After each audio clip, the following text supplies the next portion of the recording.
parents Luciani. Blabla. Eh, j'ai perdu mon crayon. Crampe, c'est bien toi qui étais censé nettoyer les brosses à tableau toute cette semaine? Je n'avais encore jamais vu de ma vie de brosse aussi mal battue. Mais... Et donc, c'est toi qui vas la semaine prochaine nettoyer toutes les brosses de l'école. Greg Archibald Cramp, arrête de faire claquer les portes. C'est pas moi qui l'ai fait. Moi, je regarde la télé. Et maintenant, chers téléspectateurs, moi, Marla la Magnifique, je vais faire disparaître Bob, mon délicieux assistant ici présent. Abracadabra, Babigondo, disparada. Vous voulez faire disparaître quelqu'un ou encore apprendre des centaines d'autres tours de magie? Achetez le manuel du magicien en herbe par Marla la Magnifique. On vous offre le chapeau, la cape et la baguette magique. Le maillot de bain de l'assistant est vendu séparément. Oh, j'adore ce truc. Je pourrais faire disparaître mademoiselle ici et la poule mouillée. Il n'y aura plus personne.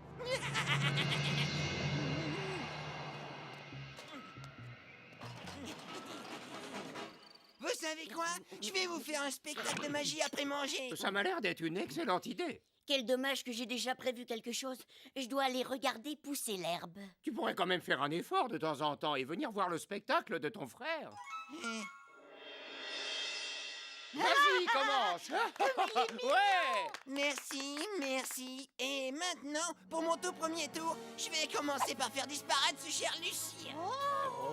Abracadabra, Babigondo, disparada. Ah, mon Dieu. Abracadabra, Babigondo, disparada. Bon, alors en attendant, je vais faire disparaître autre chose. Abracadabra, Babigondo, disparada.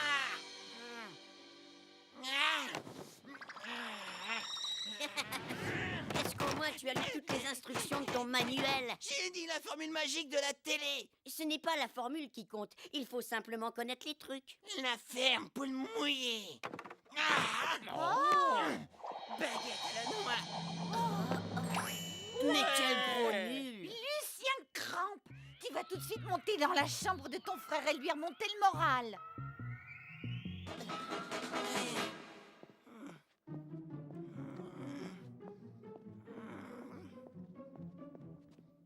Alors? Écoute, Greg, c'est simple, ce n'est qu'une question de manipulation. Comme ça. Tu vois ces solides anneaux, d'accord? Ouais. Et t'as même pas dit la formule magique. Mais je n'en ai pas besoin.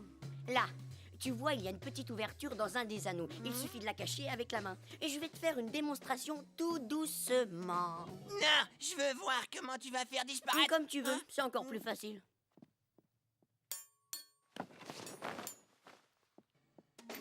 Le fond de la boîte s'ouvre, l'assistant se met dans la boîte, on la referme, il sort et voilà, la foule l'acclame. Je veux disparaître devant mon pas. D'accord. Tout ce que tu as à faire, c'est de te glisser par le fond et te cacher derrière le fauteuil pendant que j'attirerai l'attention avec ma formule magique. Ouais. Qu'est-ce qu'il y a? Oh. Lucien va me faire disparaître. Et ce sera avec un réel plaisir. Attendez-moi. Tu as failli oublier ça. Je me demande ce que je ferais sans toi. Surprise! Est-ce qu'il peut voir votre spectacle? Oui, maintenant qu'il est là. Que tout le monde pose ses fesses sur le canapé. Et voici un chapeau vide, mais pas tout à fait. Et Shalawando, Mikalala, pouf pouf. Oh mon Dieu, que c'est beau! Ouais. C'est bon, passons aux choses sérieuses.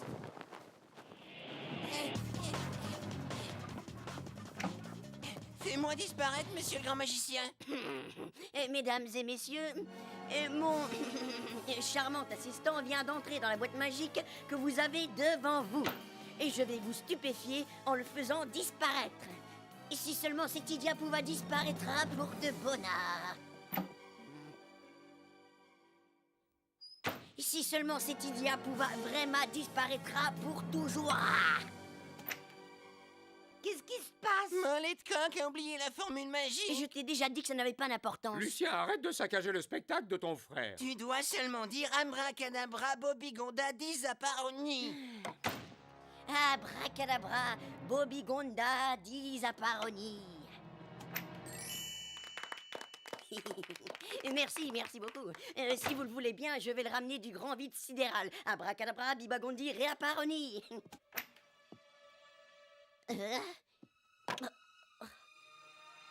Et tout va bien. Et juste une seconde.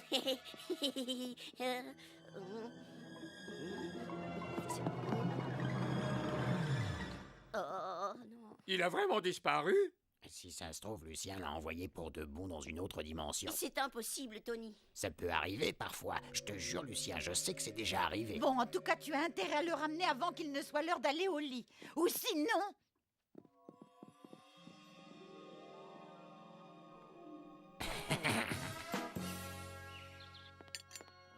Tout est tellement calme.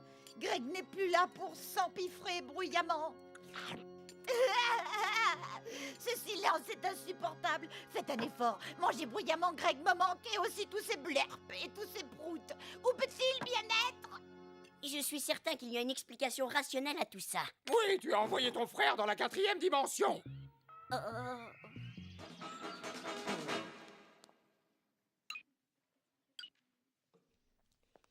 Dis-moi, Lucien, ton frère n'est pas venu aujourd'hui? Veuillez excuser, s'il vous plaît. A dit une formule magique. Greg est expédié dans une autre dimension par Lucien. C'est totalement ridicule, n'est-ce pas? Tu m'as enlevé les mots de la bouche. Comment as-tu osé faire ça à ton propre frère? Du coup, c'est toi qui vas te charger de nettoyer les brosses de l'école. Quoi encore?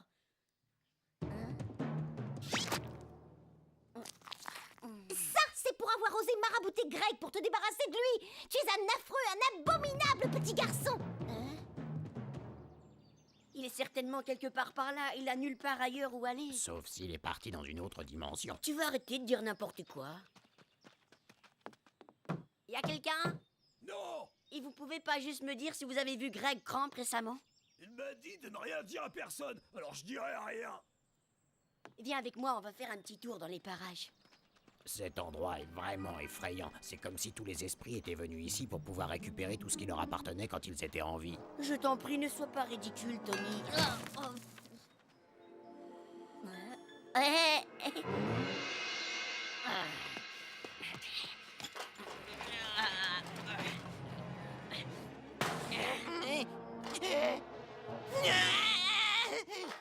Tu vas avoir de sérieux problèmes quand tu seras rentré. Non, pas si j'arrive avant toi. Oh! Alors, qu'est-ce qu'il vous a dit? On peut savoir qui nous a dit quoi, chérie? Greg, je l'ai trouvé caché dans la décharge de Joe. Quand il m'a vu, il est rentré ici en courant. Je t'assure que nous ne l'avons pas vu. Oh. Tu vois, il n'y a La personne. douleur t'égare et tu as certainement des visions. Non. Je suis enfermé. Oh! Oh, Greg! Te voilà! Mais où étais-tu passé? Je suis resté coincé tout ce temps dans un grand vide sidéral. Tout ça parce que la poule mouillée avait oublié la formule. Mon pauvre bébé. Est-ce qu'il avait quelque chose à manger dans le vide sidéral? Viens à la cuisine avec moi, je vais te préparer de bonnes tartes au sucre. Mais dis-nous, comment est-ce que tu fais exactement pour revenir? Je me suis rappelé tout seul de la formule, alors je l'ai dite. Ah oui. Et alors, c'était laquelle? Abracadabra, Bobigondo, reviens par là dos. Lucien! Greg! Qu'est-ce que tu as encore fait? J'en sais rien. Peut-être bien que je l'ai fait disparaître. Peut-être que j'ai fait un tour de magie. Efface tout de suite ce sourire de ton visage! Et ramène immédiatement Lucien à la maison! Abracadabra, Bobigondo, réapparaît tout de suite. Deux mauvaises formules magiques n'en font pas forcément une bonne, jeune homme. Mais il s'est sûrement caché. Il n'a pas pu vraiment disparaître. Et comment est-ce que tu peux le savoir? Parce que je...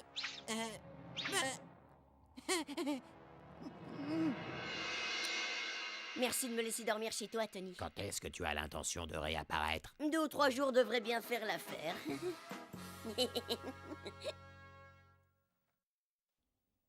Garçon manqué. Très bien, ma chérie, mais tu ne trouves pas que ça manque encore de fantaisie? Tu vas aller chercher la jolie tasse avec le beau petit ange. Elle est certainement dans le bureau des horreurs.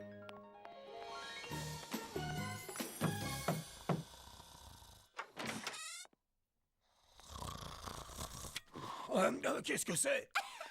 C'est moi. Qu'est-ce que tu cherches, mon petit oiseau des îles? La tasse que je t'ai offerte, celle où il y a un ange. On peut préparer une belle table pour ce soir. À quoi elle ressemble, cette jolie tasse? Elle est vraiment très belle, avec des grandes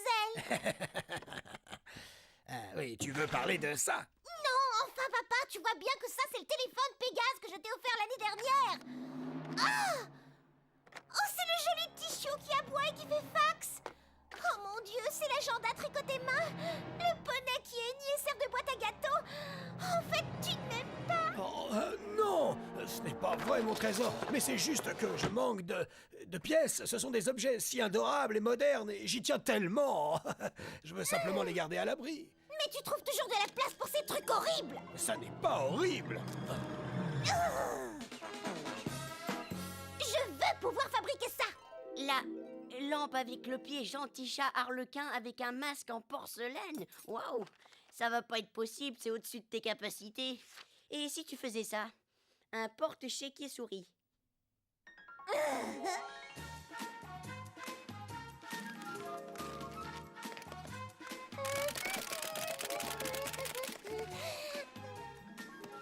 C'était vraiment facile à faire. Et un porte-chéquier, un.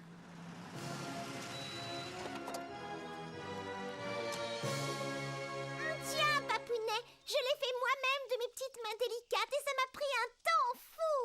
Ah, comme c'est beau. Et c'est toi qui as fait ça toute seule. Je suis ravi. Entièrement fait à la main. Oh, merci du fond du cœur, Wendy, c'est vraiment ravissant. J'adore la couleur. Tu peux être certaine qu'il aura une place de choix. Ça va être la pièce maîtresse de ma collection. Oh là là. Oh, c'est une pure merveille, ma chérie. Oh, nous avons finalement réussi à transformer ce bureau des horreurs. Je suis rentré. Hein? Oh, mais qu'est-ce que c'est que cette horreur? Oh mon Dieu, mais qu'est-ce qu'elles ont fait? Oh, maintenant il y a des choses horribles de Nana dans toute la maison. Je vais être noyé sous la dentelle, les rubans et les fleurs. Oh! Tu m'as porté la poisse, c'est de ta faute, espèce de sale petit rat. Non! Wendy! Walter! Oh! Tout ça, c'était tes idées stupides. Eh, mais j'en veux pas, moi, de tes trucs, ils sont moches. Tu n'as qu'à te les garder. Trop tard, je t'en fais cadeau, Lucien. Et je ne crois pas avoir besoin de te rappeler à quel point ce serait mal élevé de refuser des cadeaux. Ouh, la princesse au petit point. Dégage!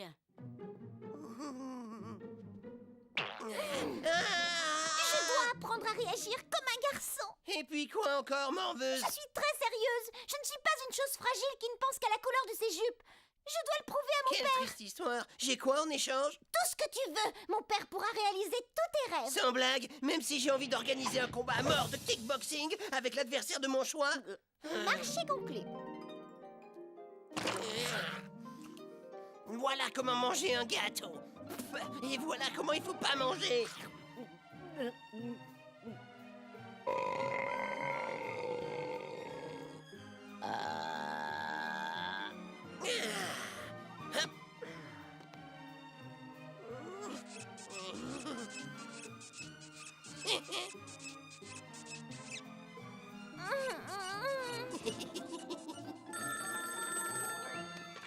Et bonjour, monsieur. Oui, vous êtes bien chez monsieur Cramp. Voilà ce qu'il ne faut jamais dire.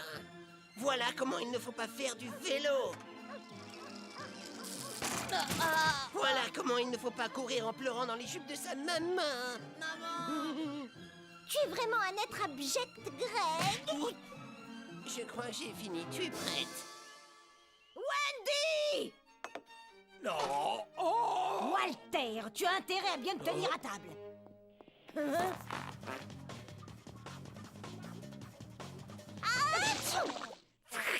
Est-ce que tu as perdu la tête, jeune fille? Oh. Oh. Hein? Oh, oh, oh.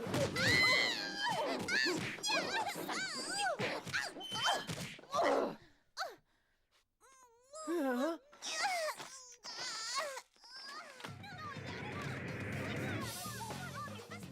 Oh non, pas les ours en peluche, ma chérie! Épargne tes doudous!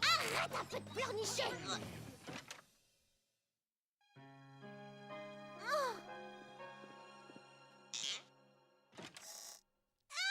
Bonjour, Greg. Qu'est-ce que tu fais là? Oh, rien du tout. Je voulais juste te rappeler ta promesse. Ah, tu pourrais répéter? Un combat à mort de kickboxing! Tout de suite! Et pourquoi pas une bonne partie de chasse nocturne avec mise à mort? Faut voir, mais il y a intérêt à ce que ça soit bien.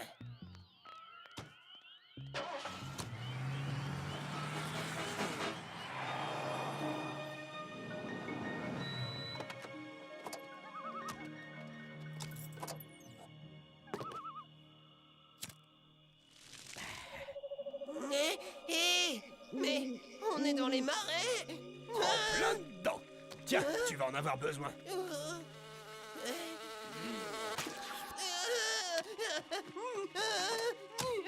Oh, encore un qui est à cheval sur les principes. Il a dû lire le même livre que ta mère sur les bonnes manières. Bon, bah, on va faire avec. On va organiser une chasse végétarienne. Mais il est pire qu'une poule mouillée, c'est une vraie gonzesse. Oh, pardon, chérie.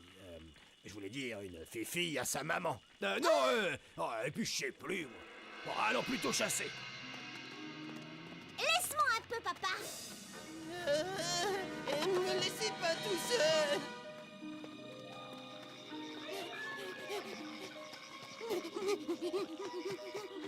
Bon, ça suffit, espèce de trouillard! Regarde et prends-en de la graine, c'est comme ça qu'on aura peut-être une chance d'attraper!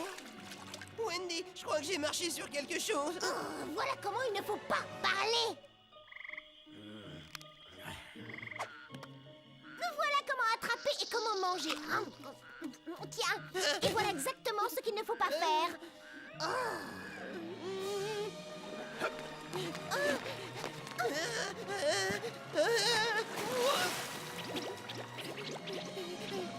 C'est triste, mais c'est la vie. Certains garçons sont incapables de réagir comme de vrais mecs. Quelques poires de la pleine lune, des pommes des buissons, des fraises de vase. Et en dessert, un sac rempli de délicieux insectes des marais. Ah, rien n'est jamais trop beau dès qu'il s'agit de faire plaisir à mon petit prince. Je me sens pas bien. Si je reste, je vais me sentir mal. Tu n'as qu'à réfléchir à ton prochain apron, ça va te calmer. Ces fruits nécessitent un traitement avant d'être mangés par des estomacs fragiles. Et pour ça, on doit aller rendre une petite visite au vieux parson. Je meurs. Bonsoir, Seth. Lily, allez-y doucement avec les poires de la pleine lune. Je voudrais qu'elles gardent quand même un peu de goût. Regarde-moi ça. Vois comme cet endroit a gardé l'essentiel. Des choses viriles. Pas de fanfreluche ni de bidule à la mode. Rien que des trucs très utiles pour faire des trucs. Non, pas. Tu as tout faux. Mais... Il n'y a pas de mec qui tienne. Ce n'est pas une question de choses féminines ou de choses viriles. C'est juste qu'ici, tout est très moche. Tu n'as aucun goût. Si ça continue, on va croire que tu es de leur famille ou un truc dans le genre. Eh bien... Tu les veux vraiment pas? Dans ce cas, je veux bien t'en débarrasser, ça a de la classe, et je trouve ça joli. Le problème, c'est qu'on m'en a fait cadeau. Maman dit qu'on doit attendre un délai raisonnable avant d'essayer de les donner à quelqu'un d'autre. Et c'est la coutume. Oh, et je vais encore aller lui demander. Si ça se trouve, 2 jours, ça suffit. N'est-elle pas merveilleuse? Le couturier ne crée que des modèles uniques et la confection est faite par des bonnes sœurs qui y consacrent leur temps entre 2 prières. Oh, c'est probablement fait avec une petite chute de tissu de ma robe.